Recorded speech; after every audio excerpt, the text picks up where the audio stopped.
He's going to bring us some fresh information and resulting insights that relate a bit to this topic about the crossover between forward and reverse.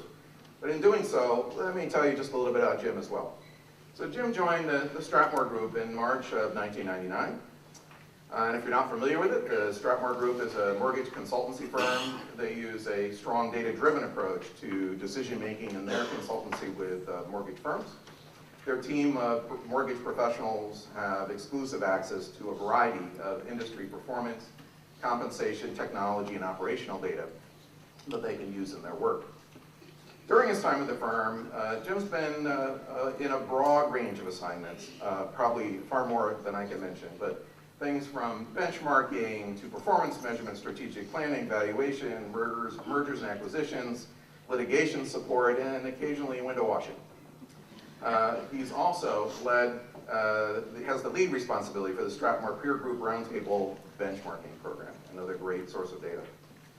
Prior to joining Stratmore, he served as a Senior Vice President and Chief Financial Officer of NF Investments, a non-conforming wholesale lender based in Atlanta. His responsibilities there included a companion servicing company and an affiliate servicer of conforming and non-conforming residential mortgage loans. So I think that means it's fair to ask him questions about origination, servicing, and window washing, any topic you want to cover. Jim started his career with Arthur Andersen on the audit staff, where he had supervisory responsibility for clients that included financial firms, so some of those being mortgage bankers. He's based in Atlanta, still, I guess I'd say, and graduated from Notre Dame. He played varsity baseball for Notre Dame and is a member of the Monogram Club. I need to get my monograms, so maybe we can talk about that. Without further ado, Jim, please join us.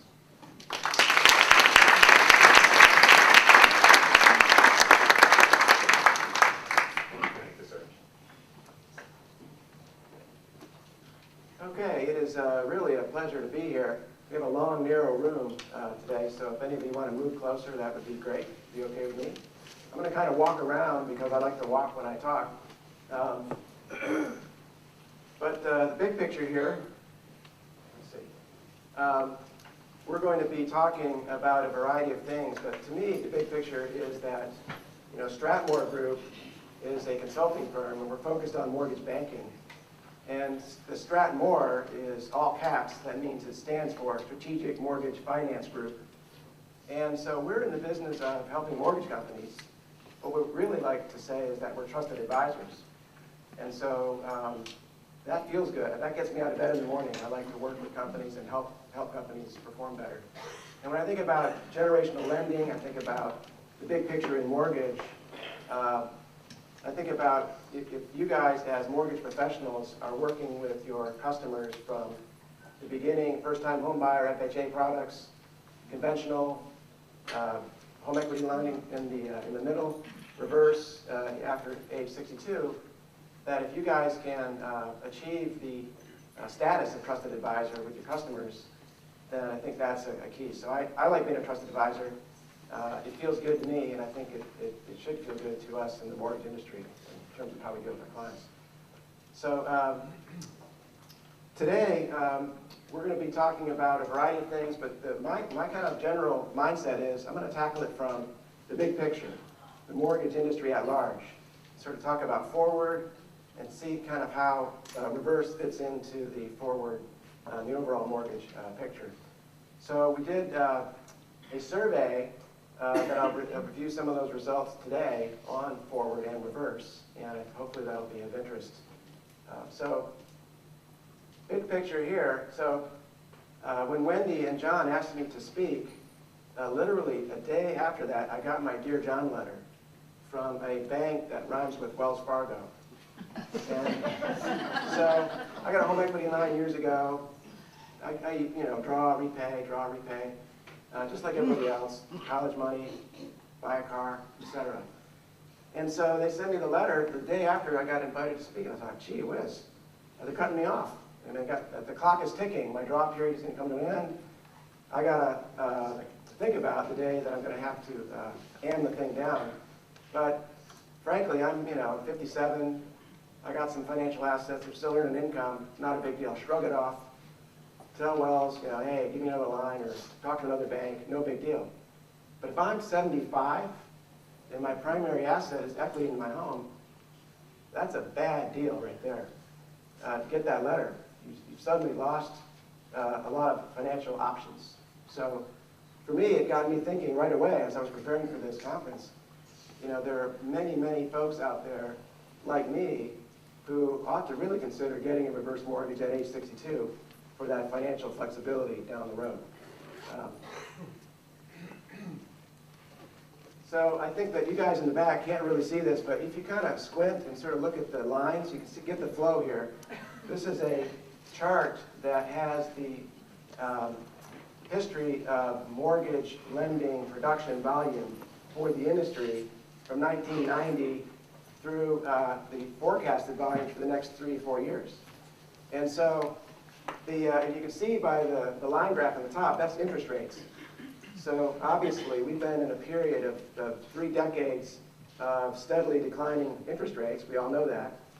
And we sort of we've lived through different eras in the mortgage banking realm, sort of thinking about 01, 02, 03, remember those days? If you've been in the mortgage business a while. The rate environment changed dramatically, tremendous refinance boom on the forward side. We had, gosh, what was it, $3.8 trillion of mortgage volume in 03. And then, of course, after that, you know, we live in a cyclical world.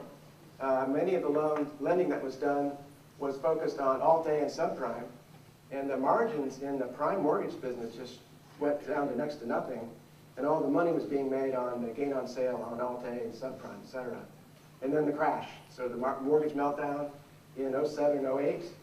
And of course, we all survived that, and certainly I remember around Thanksgiving of 08, the Fed dropped the rates, apps flooded in, and then 09 was a party. I mean, it was an incredible time in the mortgage industry, record-breaking margins, production profits. And so it's been a really nice run. Think about it, 09, 10, 11, certainly had a little bit of a bump in the first quarter of 14, rough patch there, 15 pretty good, 16 great. So when you sort of step back, and for those in the back, you kind of see the direction here, but if you look at the MBA and other economists, Fannie, Freddie, and obviously the world we're living in right now with the 10-year up, the 10-year swap up, which matters for reverse lenders, you know, it seems to have, we seem to have hit an inflection point in the industry, and we're living in a different world, and it's sort of just beginning now. So it's a new world from an interest rate environment perspective, and I kind of wanted to share that as a backdrop to what we're going to talk about today. So I'm not going to belabor some of these points on the national market with respect to home prices, et cetera. A couple of quick slides there. National home prices have finally gotten back to the peak before the recession in nominal terms. In adjusted for inflation, we're not quite there yet on a national basis, but pretty close. So it's been a nice comeback for us as a country. So real estate appreciation is good. Hard to see that, but the orange states are the ones that have experienced the most appreciation. And then the states that are in the bluish kind of colors in the Midwest, Southeast, have not experienced the appreciation. Their markets have not come back like the West, Southwest, Florida, and the Northwest. And then, of course, you guys have seen tons of stats on the aging population. This happens to be one that shows the percentage of households over 65. And this is from the Harvard Center, Joint Center for Housing Studies. And so the dark blue bar on the right, for each age cohort, as you move from left to right, and you kind of go all the way out to the right, that's 2035. And by the time 2035 rolls around, the percentage of population over 65 is going to dwarf the rest. So you've heard those stats, you've seen it. I think yesterday, if any of you were there, you talked about the home equity available, untapped home equity for elders, the fact that seniors have really struggled to save for retirement. You all know that, that's why you're here. So let's think about mortgage, the forward mortgage market, and are we making money? How's it going? So this particular slide reflects quarterly profits for really kind of focused on independent mortgage bankers more than banks. And the way it works is on the far right, you have The orange bar represents a 30 basis points profit in the, for all of the quarters for the last year. And so lately, the what have you done for me lately profit is 30 bips. But if you average the quarterly profit for the last 10 years, it's 50. So our rolling average kind of is 30 as opposed to 50 over the last 10 years. And of course that 30, we don't have the Q4, or obviously we're in Q1 right now. Let me tell you, it's going to be a lot worse. I mean, the pipelines are down, profits are down, we've got excess capacity. We're going to be under pressure on the forward side.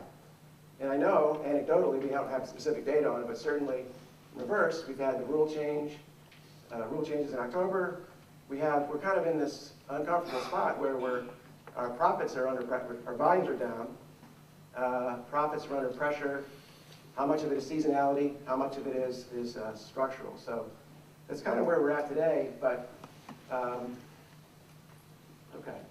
So meanwhile, if you look at the expenses of forward mortgage lenders, their fulfillment costs, which is processing, underwriting, closing, is going up.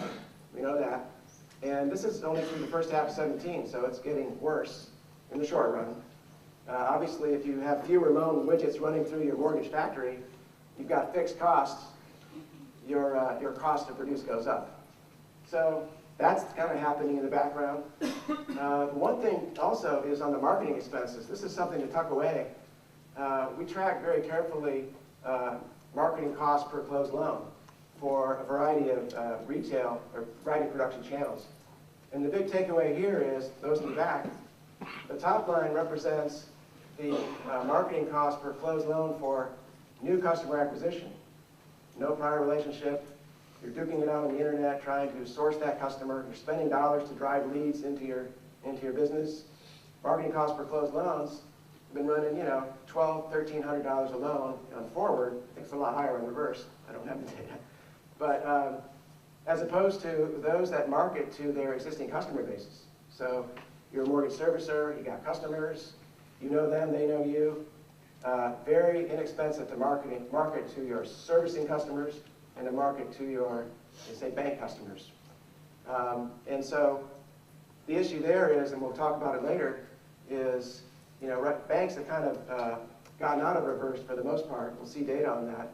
But it begs the question, gosh, they're sitting on a database or a customer base that they know well and certainly could market to much more efficiently than those of us that don't have that relationship. All right, so big picture here. What does all this mean? Summarize, so volume's flat, pretty much in a purchase market. We lender margin compression. The aging population, we won't belabor, we know that. Home value's going up. Good. Marketing costs, cheaper to market customers you already have. And so what do we have? We have forward lenders out there. And what happens with every cycle? You look for different channels, different products. You're looking for ways to improve your profitability. So kind of the reverse thing fits into that, right? So you've got forward lenders out there that are kind of like in 04 and 05 and 06, the traditional forward, traditional loan business kind of dried up because of the refis. And then, of course, we went too far. We stretched the credit envelope. As looking back, of course, didn't price for the risk. But in this environment, it's kind of similar. We've got a situation where a lot of forward lenders, they've got the mortgage banking infrastructure. They want to leverage that. They say, gosh, they look at the demographics. Holy cow, let's do reverse. So there's a lot of momentum. I know John mentioned it. Lenny's mentioned it. There's been an uptick in interest in reverse for sure, despite the short-term challenges. All right, so I don't want to make anybody feel bad. This pie chart reflects the overall mortgage market. We took an average of the HMDA volume for forward lenders the last 5 years, about 7 million units of mortgage volume. And of course, the reverse piece is a sliver, 55,000-ish of average volume HECMs. And so, pretty well-known, stat there. But to me, I look at that, that's an opportunity. You got 7 million mortgage transactions out there. You got all these people that are seeking mortgage credit. And how many of them could be reverse mortgage customers? How many instances would that product be really a better fit for what they're trying to accomplish? So we took a look at the data, and we look at from a decile perspective. So the top, the volumes are concentrated at the top. Not surprisingly, the top 10% do a huge percentage of the volume, both on the forward side and on the reverse side. So on the forward side, we look at the HMDA data, which we can sort of see the breakdown. So that top 10%, the bar graph going across the top, so the bright green is reverse. So 63% of your of the loans, reverse loans in the country are done by the top 10%. Forward, kind of the same deal. The top 10% do 83%. So you've got a market that's heavily concentrated at the top. So once you get out of that top 20%, it becomes, and particularly the bottom couple of quintiles, it's a onesie-twosie business. All right, so market share. This is a pretty sobering chart here. What is the share of market between a bank affiliated lender and the independent mortgage banker?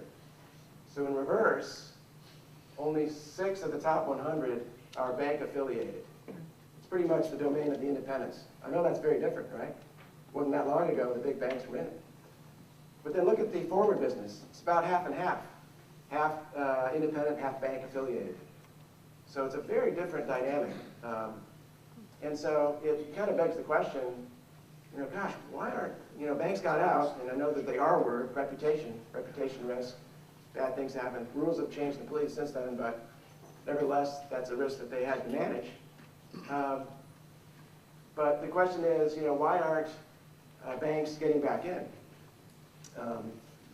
I could go on about the difference between a bank culture and an independent mortgage banking culture, and how decisions are made, and where a bank culture is a top-down command and control structure, very cost-focused, risk management-focused, worried about regulators. Of course, we all are.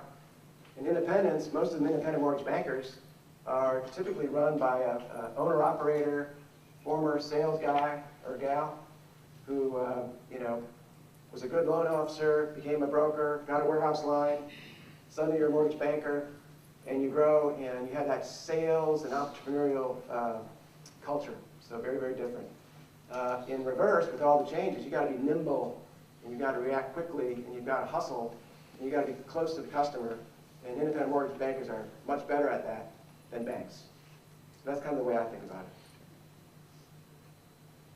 All right, so you've seen a lot of data on the fact that, gosh, there's all this home equity out there. All these seniors need money. Wow, what an opportunity.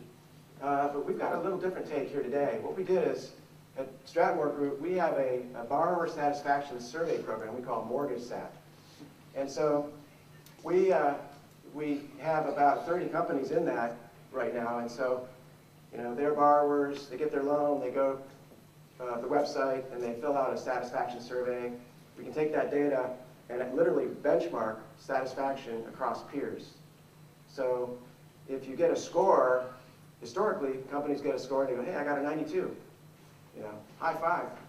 Is that good, bad? How did you do on FHA? What about conventional? What about your eastern region? What about your difference between what you've done and what peers have done? So it's a really interesting diagnostic tool, which makes me think it would be helpful in reverse at some point. But the cool thing is that we're getting about 20,000 borrower responses a month right now. So that's a lot of data. So to date, we had 350,000, or 750,000 were invited, 250,000 completed surveys. And so, a ton of data. And so we thought, gosh, why don't we just look at that data from the standpoint of, wow, how many of those lenders or borrowers are over 62 and how many could have gotten a reverse? So we took a look. Turns out of the 250,000 surveys that were completed, 45,000 were for borrowers over 62. So 18%, roughly 1 out of 5. So, in really broad brush, not scientific at all, you figure 7 million loan units, right? That was the average forward. 7 million loan units. Let's figure 18% of those over 62. What do you got? 1,260,000? So we have, and say, throwing against the wall here, 10% of that, 126,000 loan transactions if you merely capture 10% of those 1.2 million. So let's take a look at that. So this is sort of a bottom-up, like looking at loan transactions that actually occurred, pretty good sample, 45,000. How many of them would really, at least you should have a conversation with regarding reverse, right? So we looked at the property, so primary residence, 87%, check. That's the first big thing, right? You gotta have owner occupied. All right, now we got refinance. 39% of those $45,000, refinance customers. So our data shows that about 15 percentage points of volume is cash out refinance. So thinking cash outs, borrower needs cash. Those are the kinds of situations where reverse really ought to come up in the conversation. Over 62, I need cash. So there's 15% there that ought to be addressed. So, and then let's look at product type. Those 45,000 loans over 62 years of age. Conventional is 68%. You know, the govies, VA and FHA, typically going to have higher loan to value. Not as likely to be in the conversation on reverse. But you've got 68% that are conventional, more likely to have lower LTVs, and probably ought to be in that mix on reverse. So, and then what channel are these loans coming from? 45,000 loans again. In this case, we have about 4 out of 5 loans came through retail. And so then you start thinking, okay, I got primary residence, a lot of conventional loans, a fair amount of cash outs, and I've got retail street LOs, belly to belly with the borrower. And that's kind of painting a picture of what you have in terms of this population. And we also have data on the referral source. So we look at these 45,000 loans. What was the referral source? Not surprisingly, the realtor referrals are 36%. About 1 out of 3 of the loans came through a realtor referral. Next up, family, friends, and coworkers. Found it myself, that orange piece, 12%. That's kind of probably a lot higher than it was 10 years ago. Previous originator, builder, other, etc. So the point here is that in this particular sample, we got 45,000 loans to people over 62. They came from these referral sources. How do you get in the minds of these referral sources? How does reverse become top of mind? How do you organize your business model so that you know that your referral source at least has a working knowledge and knows enough to pick up the phone and call you and say, gosh, I got this Cameron loan over here. I'm thinking maybe reverse. What do you think? Got to have those connections.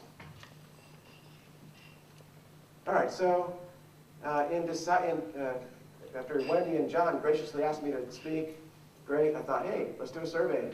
Strathmore, we're data-driven. We like to do surveys. We like to learn about industries. We like to gather data. So we did a survey. And basically, the survey was to look at respondents from 3 positions. Are you in reverse, yes or no? So you got yes, you got no, or you're in process. So the 3 kind of types of respondents. Big picture, well, we're very pleased with the results. We have, 120 mortgage lenders responded to the survey.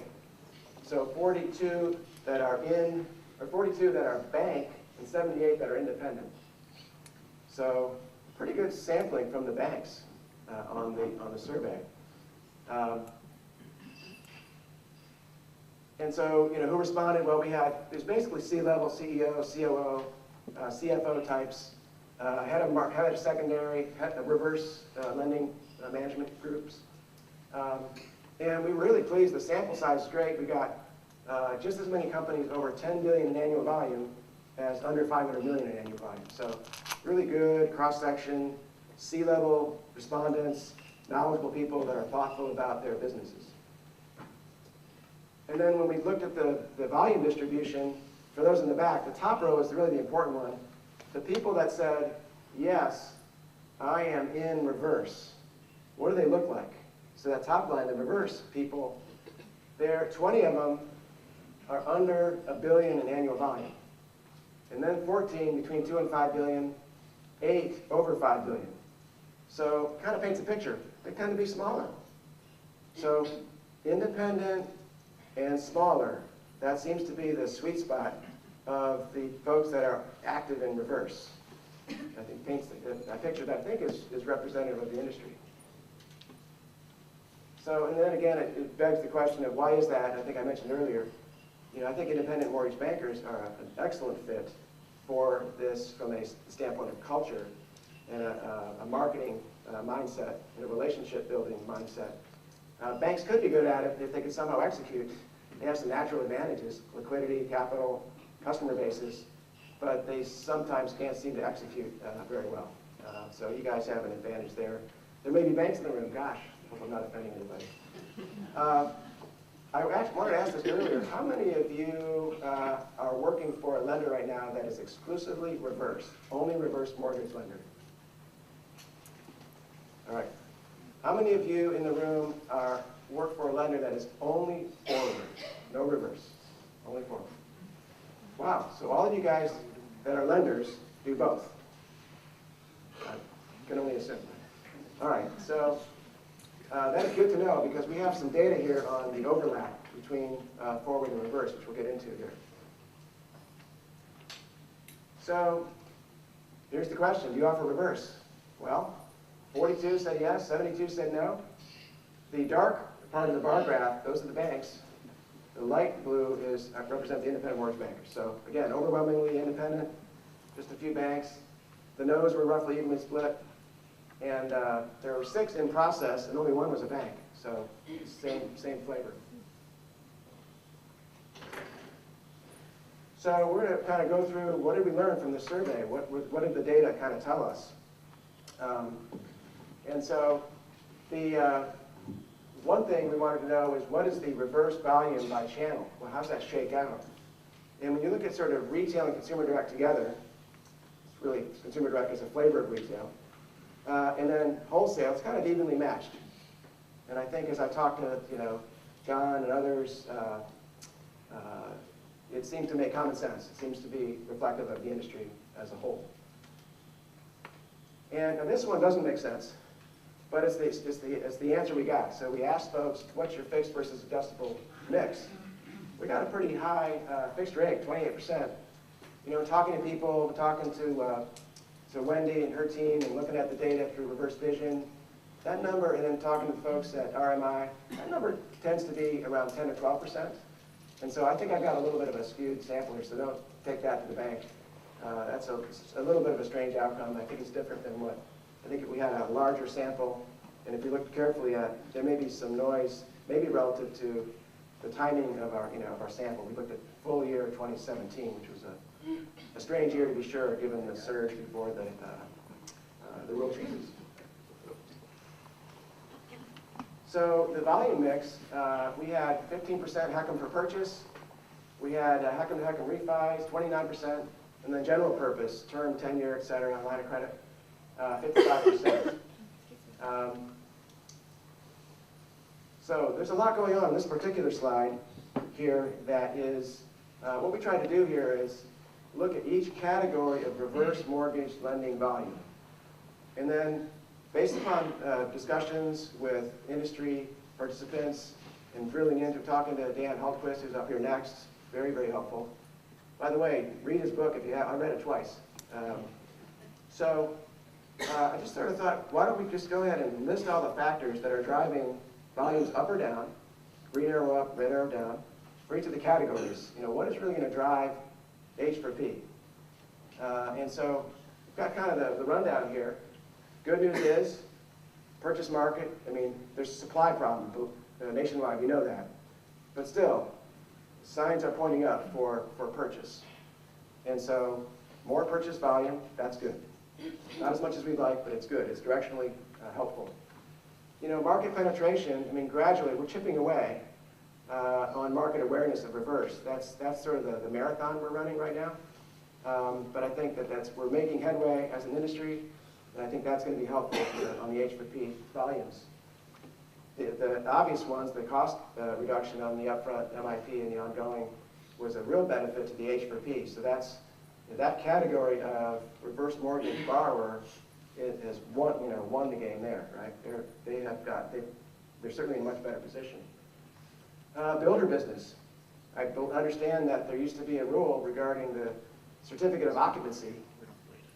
So those rules changed, right? I guess you had to kind of wait to get that CO before you get your case number. Well, that was a real problem. But with that changing, think about it. The builders, if they can get the labor and the land, it's a rocket ship to the moon. We need more housing units, and the demand is there. So if, to the extent that you guys can continue to work with builders and make sure that they're top of mind on reverse, huge opportunity in H4P, right? So, bad news just generally, of course, is we've got the PLF tables, and if you borrow less, the principal amount you can borrow is less. Directionally, that's not helpful for any mortgage transaction. And certainly the financial assessment has kind of a weird outcome on the H4P in that it might require, it conceptually would require, the borrower to come up with more cash on an H4P transaction. So that could be construed as a negative. So the other, lower on the refinance, HECM to HECM refi, I've got a downward arrow there, all things being equal. That category of lending is likely to be under pressure. And if I had to guess, it's going to be lower going forward than it has been in the past. Right? The only good thing there is home price appreciation. That's always helpful. And then, the general sort of the term 10-year line of credit piece, I have that sideways arrow because it's harder to sort of see where that's going. You could argue it should be down, but the upfront costs have gone up for many of the borrowers. And so in the IMIP has gone up for the lower draw borrowers, of course. So that piece of the market is going to be under pressure for sure. But then you got that little sliver. I know Finance of America Reverse talked yesterday. We've got the proprietary product that they're developing, Home Safe, I understand. And that's a really interesting development for the industry generally, and great for FAR. And so to me, if you think about it, you've got lower principal limit factors. And we know that the proprietary principal limit factors are lower, right, generally. But the fact that the HECM PLFs have dropped, you kind of get down into more of the ballpark of where the proprietary PLFs are.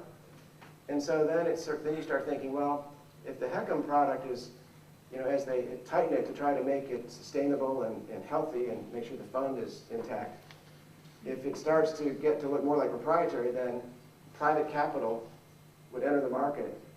And so, because then you have a product that has the ability to, the market can price it such that it is a profitable enterprise for private capital, not just be reliant on the government HECM product. So to me, that's it's kind of a long run positive here, and that's the silver lining in the cloud.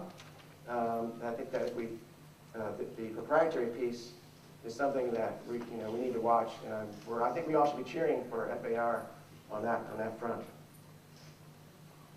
All right, so here's a cool thing. You like my heat map? I was kind of proud of that. So one of the survey questions was, gosh, if you're doing forward and you're doing reverse, and if you look at all the functions of a mortgage banker, front end to back end, to what extent are you dedicated reverse only, or are you combining somehow the functions? Are you pushing people together and having people wear multiple hats, the forward hat, reverse hat? And so the results kind of came out intuitively to me, meaning the front end processes, the sales, and the front end processing tend to be more dedicated for reverse. You're less likely to combine that with forward as a group, survey respondents.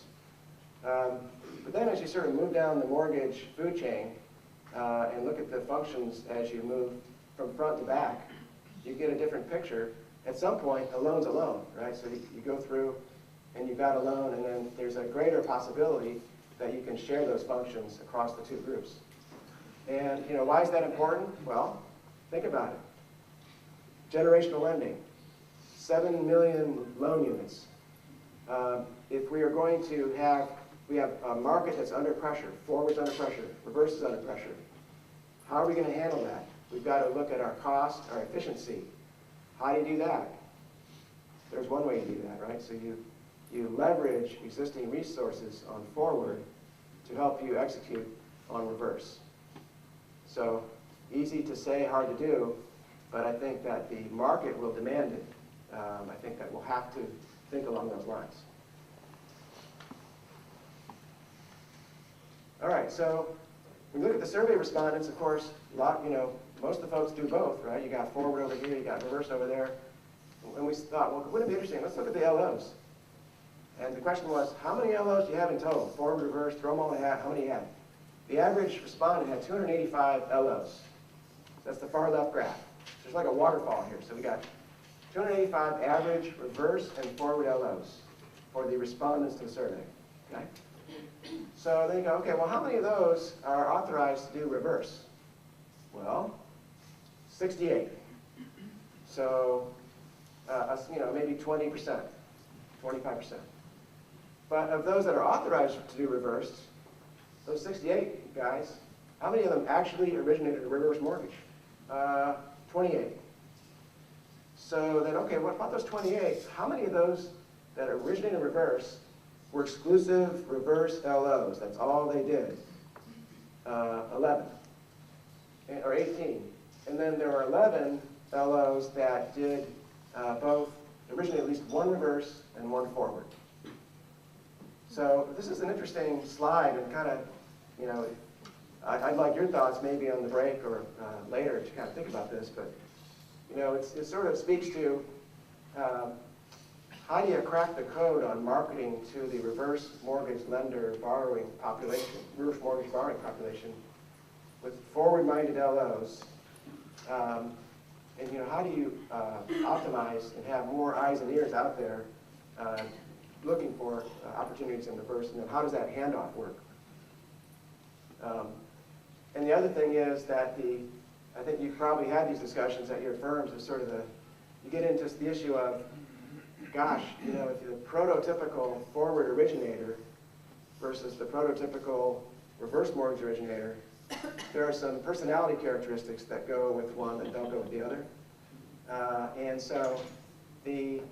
And I think that, and I'm simplifying here, but I think that to me, the reverse mortgage originator is going to have more of a counseling, more of an educational, more of a trusted advisor role. Not that forward people can't, but they're going to have that mindset, analytical, etc.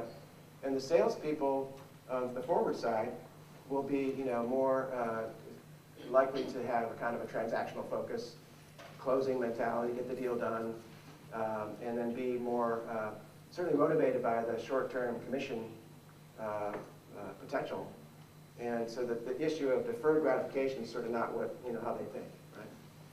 So, so then you get into some very interesting conversations we don't have time for today about how do you manage through that when the end game here is to find as many borrowers that can really benefit from a reverse mortgage, and how do you crack the code on that, given the different personality types and originators that are out in the marketplace.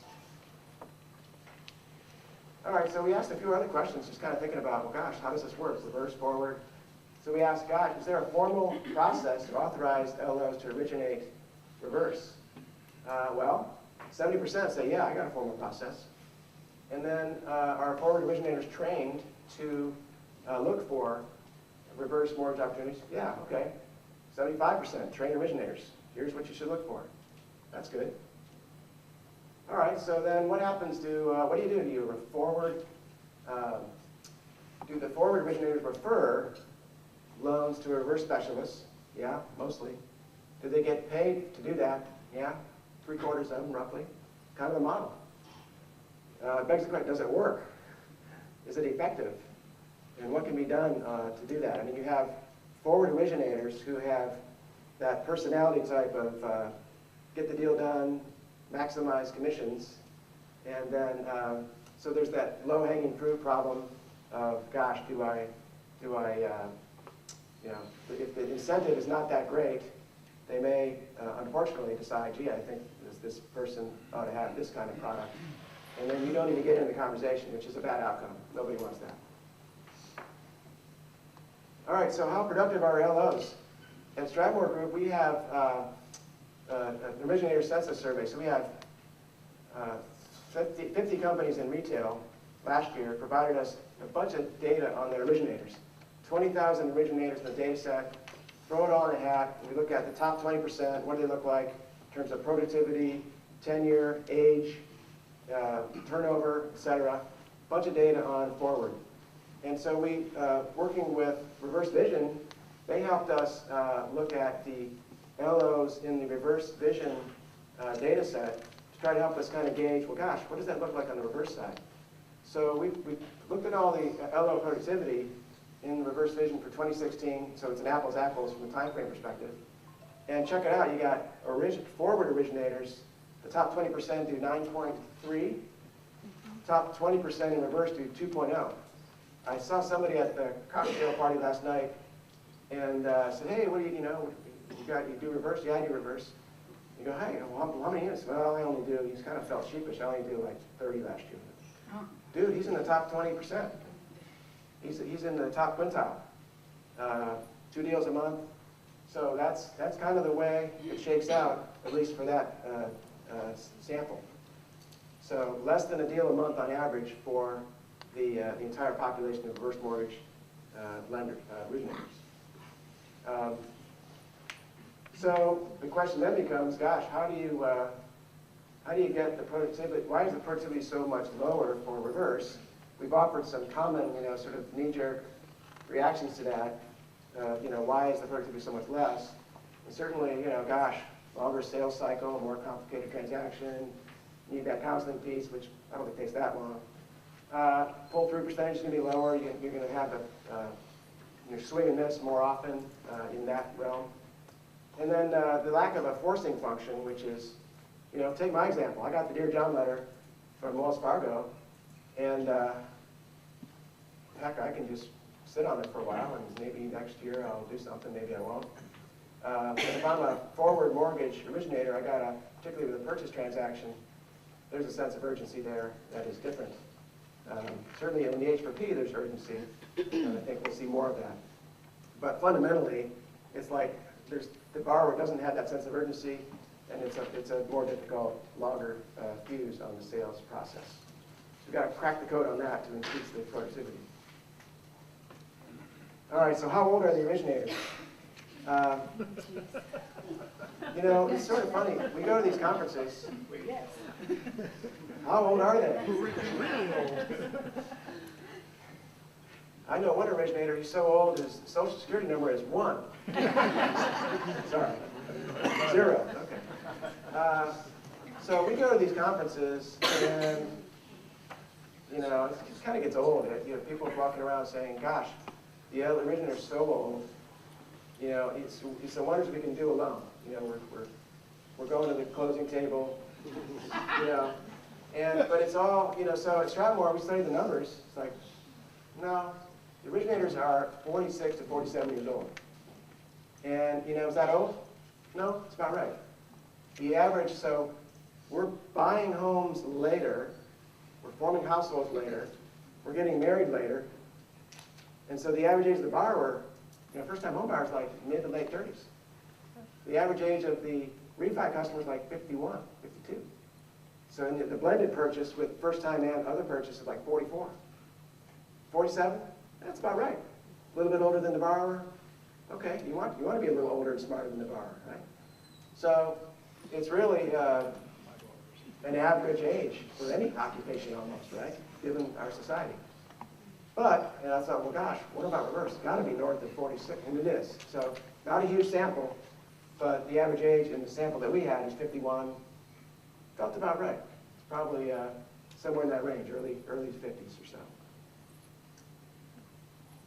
All right, so one of the questions was kind of philosophical. On reverse, do you view it as a channel in line of business, or is it like a product off the side over here?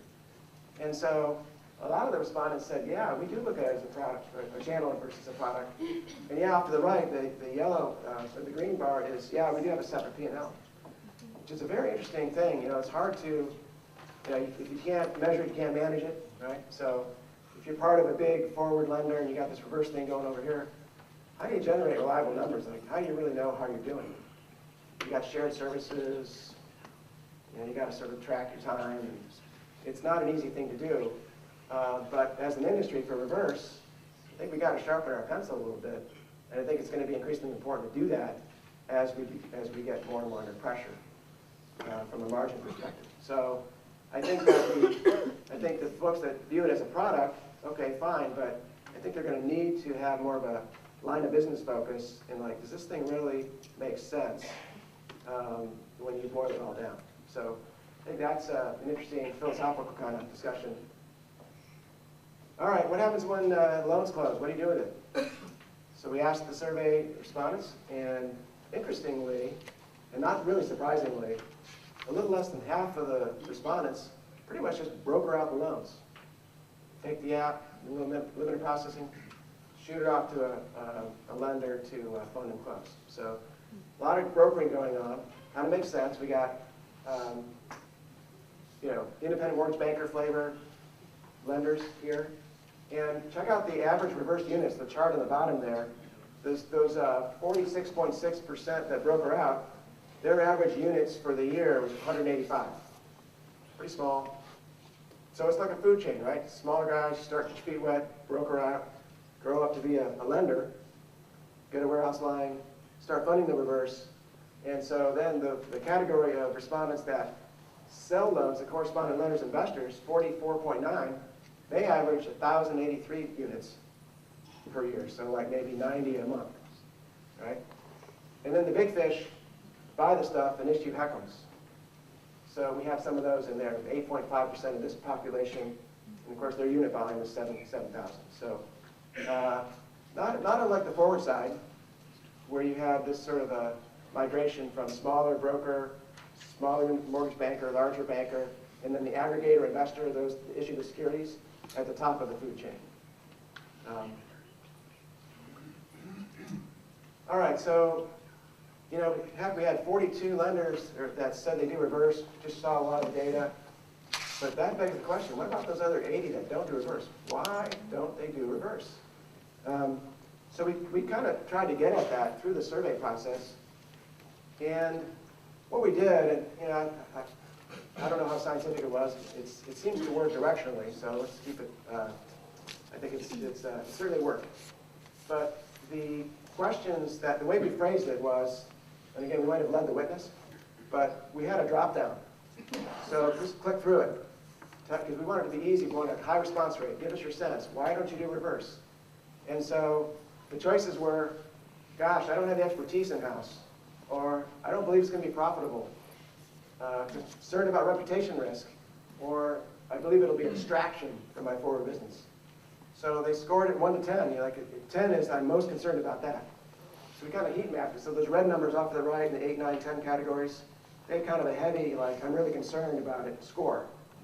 So on the biggest thing, takeaway for me, although there's not a lot of separation in the total, but I would focus on the far right, those last 3 columns, the overall score, the overall bank average, and the overall independent average. Because I think that's instructive. So the last 3 columns, overall score, based upon the 4. So the reputation risk, I was really interested in that. Not surprisingly, the banks are at 7.7. They're closer to the 10, concerned about reputation risk.